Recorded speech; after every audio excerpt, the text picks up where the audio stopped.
I am starting this new series with a director that is only known for one movie, but he has made so much more. I'm going to be exploring his entire filmography. Bob Clark. Starting with a movie that has a topic for the 70s that was rather controversial. A man dressing in women's clothing. Children Shouldn't Play with Dead Things, which is a movie starring theater students who are also theater students in the movie, which is an excuse to have amateur acting, which makes sense since it's one of Bob Clark's early movies. And zombie effects that are not that good compared to Day of the Dead, which this movie is often compared to. However, I think this movie stays on its own. Death Dream is a slasher movie about a man who comes home from being in war, but he's a zombie and ends up killing everybody. This movie is good for its build-up and its good acting. Next, there is Black Christmas, which is a movie that is often considered exploitative because it has a man killing a woman. But actually, I think the movie is very clever that it doesn't show the killer and the women are actual characters. Murder by Decree, which is often considered one of the best Sherlock Holmes movies for its dark scenes and its slight bit of humor.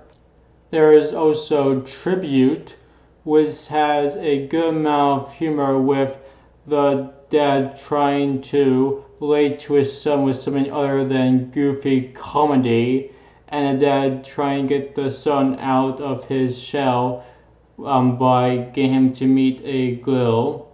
Porky's, which is a movie about high school, but there's also some immature humor and racism. I guess some people like this movie, but it's pretty immature.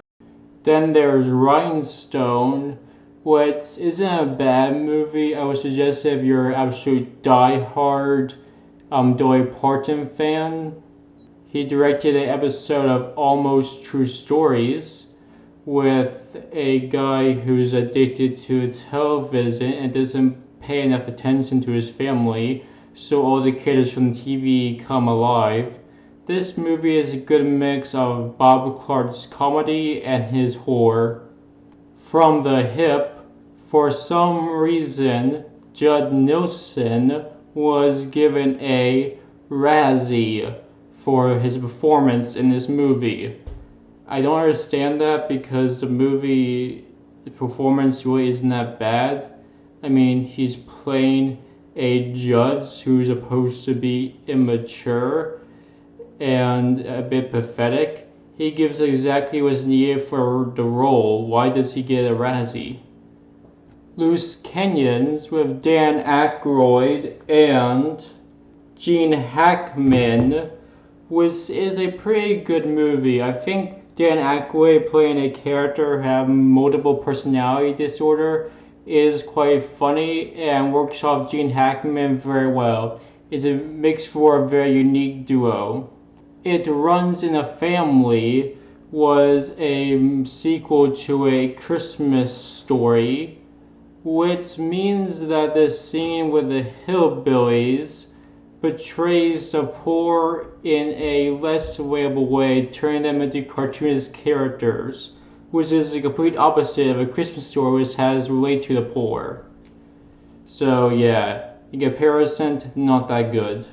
That movie marks the end of Bob Clark's good history, with movies like Derby, a over-sentimental, The Ransom of Redcliffe, which is nothing more than a cutesy comedy, Cats, A Fallen Star, which is a over-sentimental romance, Magic McGee, which is a movie about race, but is mostly just a goofy comedy for kids, Karate Dog, which is a movie that has Chevy Chase voicing a dog.